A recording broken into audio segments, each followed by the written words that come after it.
Hello everyone, welcome to How to Tuts.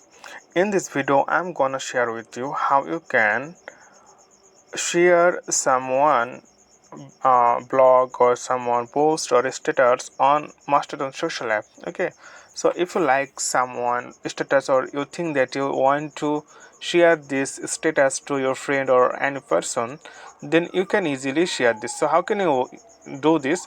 Just watch the video till the end, then you will learn. So we need to go Mastodon social app and then choose a status. Maybe I'm gonna just select this one.